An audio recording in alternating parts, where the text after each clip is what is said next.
అరుణాచల్ ప్రదేశ్ ఏమన్నా మీ అయ్య జాగిరా? ఎవడు దొరికితే వాడు ఎప్పుడు దొరికితే అప్పుడు వచ్చి ఇక్కడ ఉండడానికి.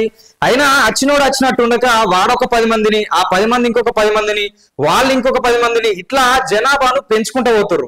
సో మీ వల్ల మా సంస్కృతి సాంప్రదాయాలు నాశనం అవుతున్నాయి, మా ఉనికికే ఇబ్బంది అవుతుంది. సో ఎవడైతే అక్రమంగా బంగ్లాదేశ్ నుంచి మియా ముస్లిమ్స్ వస్తున్నారో, మయన్మార్ నుంచి రోహింగ్యాలు వస్తున్నారో, మీకు గట్టిగా వార్నింగ్ ఇస్తున్నాం. ఖచ్చితంగా మీరు అరుణాచల్ ప్రదేశ్ రాష్ట్రం ఈ దేశాన్ని వదిలి వెళ్లాల్సిందే. సో ఇదే నేపథ్యంలో ఇదే సందర్భంగా ప్రస్తుతం ఉన్నటువంటి రాష్ట్ర ప్రభుత్వాన్ని కూడా హెచ్చరిస్తున్నాం. మీకు 15 రోజుల టైం ఇస్తున్నాం. ఈ 15 రోజుల టైంలో ఎవరైతే అక్రమంగా చొరబాటుదారులు వచ్చిర్రో, సో ఇక్కడ ఈ డ్రగ్స్ జందా చేసుకుంటా, తర్వాత దోపిడీకి దొంగతనాలకు పాల్పడకుండా ఇక్కడ అనేక అక్రమ కట్టడాలు కడుతున్నారో, సో వీళ్లను ఎంత వీలైతే అంత తొందరగా అరుణాచల్ ప్రదేశ్ ను దేశాన్ని దాటించాల్సిందే. లేకపోతే ఈ 15 రోజులు చూసి ఆ తర్వాత ఈ ఏదైతే APIYO ఈ సంస్థకు చెందినటువంటి వాళ్ళందరం రాష్ట్ర వ్యాప్తంగా మొత్తం జెంజర్ లాంటి ఉద్యమాన్ని తీసుకొస్తాం, రోడ్లపైన నిరసనలు చేస్తాం. సో ప్రభుత్వాన్ని ఇరకాటంలో పెట్టడం కాదు, ఈ సమస్య తీరిపోకపోతే ప్రభుత్వాన్ని దించే ప్రయత్నం కూడా చేస్తామని చెప్పి ఒక యువ నాయకుడు APIYOకు చెందినటువంటి అధ్యక్షుడు ప్రభుత్వానికి కూడా గట్టిగా వార్నింగ్ ఇవ్వడం జరిగింది. బంగారు నగలు తాకట్టు పెట్టబోతున్నారా? వద్దు. తక్కువ డబ్బులు ఎక్కువ వడ్డీ ఎందుకు?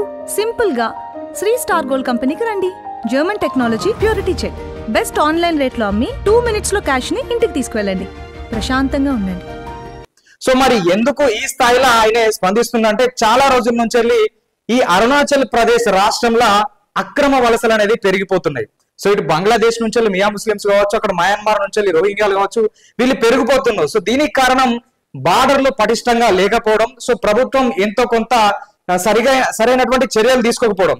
సో ఆయన ఏమంటుంది ఇంకా అంటే, అరుణాచల్ ప్రదేశ్ రాష్ట్రాన్ని మరొక నాగాలాండ్ లాగా మరొక త్రిపుర లాగా కాకుండా చూస్తాం.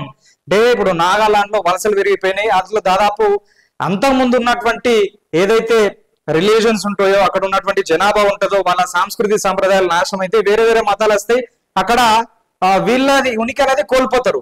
సో ఇప్పుడు మొన్న మధ్య బీజేపీకి చెందినటువంటి ప్రధానికి చెందినటువంటి ప్రధాన సలహాదారుడు ఏమంటారంటే, ఈ అరుణాచల్ ప్రదేశ్ లో 2001 వరకు దాదాపు బుద్ధిజం కు సంబంధించిన వాళ్ళు ఎక్కువ మొత్తంలో ఉంటుండే.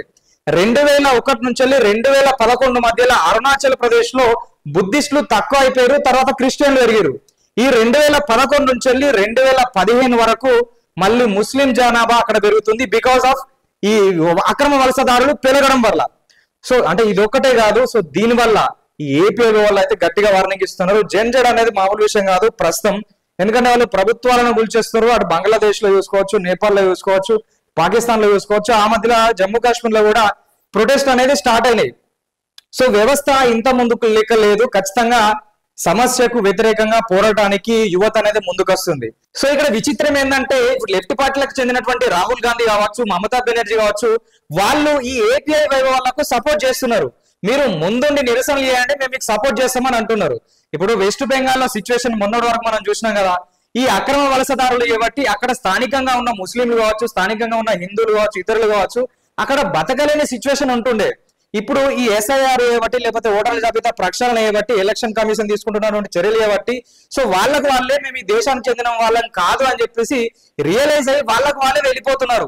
సో మరి ఇంత దారుణంగా అక్కడ అక్రమ వలసలు జరిగినాయి. సో అప్పుడు మరి మమతా బెనర్జీ వెస్ట్ బెంగాల్లో ఏం చేసినట్టు? క్రైమ్ రేటు విపరీతంగా పెరిగిపోయింది, బికాస్ ఆఫ్ ఈ ఎవరైతే అక్రమ వలసదారులు ఉన్నారో సో వాళ్ళు ఏబట్టి. సో ఇక అరుణాచల్ ప్రదేశ్ రాష్ట్రం పరిస్థితి కట్టే అక్కడ దాదాపు 13,000 మందికి పైగా అక్రమ వలసదారులు ఉన్నారని చెప్పేసి కొన్ని రికార్డ్స్. సో వీళ్ళు ఏంటంటే, అంటే మళ్ళా వీళ్ళకు కూడా వీళ్ళు అక్రమంగా ఈ మసీదులు కానీ, లేకపోతే మినార్లు కానీ నిర్మించడం, మదర్సాలు నిర్మించడం, వాటికి వేరే వేరే దేశాల నుంచి ఫండ్స్ రావడం, ఈ బంగ్లాదేశ్ నుంచి వెళ్ళి, మయన్మార్ నుంచి వెళ్ళి డ్రగ్స్, మాదక ద్రవ్యాలు స్మగ్లింగ్ చేస్తూ ఉంటారు. అంటే వాటికి ఇక్కడ ఉన్నటువంటి యువతను బానిస చేసి, తర్వాత ఇక్కడ ఈ దోపిడీ, దొంగతనాలు, తర్వాత మానభంగాలే కావచ్చు, సో ఇలాంటివి పెంచుతారు. అంటే క్రైమ్ రేట్ మెల్లమెల్లగా పెరుగుతుంది. తర్వాత వీళ్ళు మత మార్పులు అనేది స్టార్ట్ చేస్తారు. సో ఈ మదర్సాలు కావచ్చు, లేదంటే మసీదులు కావచ్చు నిర్మించి, సో వాటి పేరు పెట్టుకొని, అంటే మళ్ళీ ఇవి కూడా ఇల్లీగల్ గా ఇదే అరుణాచల్ ప్రదేశ్ రాష్ట్రంలో 5 ఎకరాలలో ఒక అపార్ట్మెంట్ స్టార్ట్ చేస్తున్నామని మొదలుపెట్టి, అది నిర్మాణం పూర్తయిన తర్వాత దానికి మసీదు పేరు పెట్టేశారు. అంటే ముందు దీని పర్మిషన్ తీసుకునే దేని గురించి, అపార్ట్మెంట్ గురించి పర్మిషన్ తీసుకుంటారు. నిర్మించిన తర్వాత దానికి ఒక మసీద్ పేరు పెడతారు. దాంట్లో వీళ్ళందరూ అక్కడికి వచ్చి ప్రార్థన చేస్తూ ఉంటారు. తర్వాత దీనికి ఫండ్స్ వస్తూ ఉంటాయి. సో ఇది ఇల్లీగల్. అంటే లీగల్ గా ఒకవేళ అక్కడ ఉన్నటువంటి వాళ్ళు నిర్మించుకొని ప్రార్థన చేస్తే అది పెద్ద విషయం కాదు. సో వీళ్ళు కూడా ఏపీవైఓ వాళ్ళు ఏమంటారు అంటే, మా పోరాటం ఇక్కడ ఉన్నటువంటి ముస్లింల గురించి కాదు, మా పోరాటం ఎవడైతే అక్రమంగా బంగ్లాదేశ్ నుంచి కావచ్చు, మయన్మార్ నుంచి కావచ్చు, సో వీళ్ళు ఇక్కడికి వచ్చి ఇక్కడ సంస్కృతి సాంప్రదాయాలు నాశనం చేసుకుంటా, ఇక్కడ క్రైమ్ రేట్ పెంచుకుంటా, ఇక్కడ మాదక ద్రవ్యాలు స్ప్రెడ్ చేసుకుంటా, విదేశీ ఫండ్స్ తోని ఇక్కడ దౌర్జన్యాలకు పాల్పడుతున్నారో, సో వాళ్ళతోని మా పోరాటం ఖచ్చితంగా వీళ్ళందరూ దేశం దాటి వెళ్లాల్సిందే, ఆ దిశగా ప్రభుత్వం చర్యలు తీసుకోవాల్సిందే అని చెప్పేసి ఈ ఏపీవైఓ వాళ్ళైతే డిమాండ్ చేస్తున్నారు. మరి 15 రోజుల టైం ఇచ్చారు. సో ఇదే స్పృహ, ఇదే యువత ఎట్లయితే స్పందిస్తున్నారో, సో మిగతా అన్ని రాష్ట్రాల్లో కూడా అదే విధంగా స్పందిస్తే చాలా బాగుంటది. సో ఇక్కడి వరకు వీడియో చూసారంటే ఖచ్చితంగా మీకు వీడియో నచ్చింది అనుకుంటాను. వీడియో నచ్చితే లైక్ చేయండి. సో ఈ వీడియో గురించి, తర్వాత అక్కడ జరుగుతున్నటువంటి పరిణామాల గురించి ఎలాంటి చర్యలు తీసుకుంటే బాగుంటుందో కామెంట్ రూపంలో తెలియజేయండి.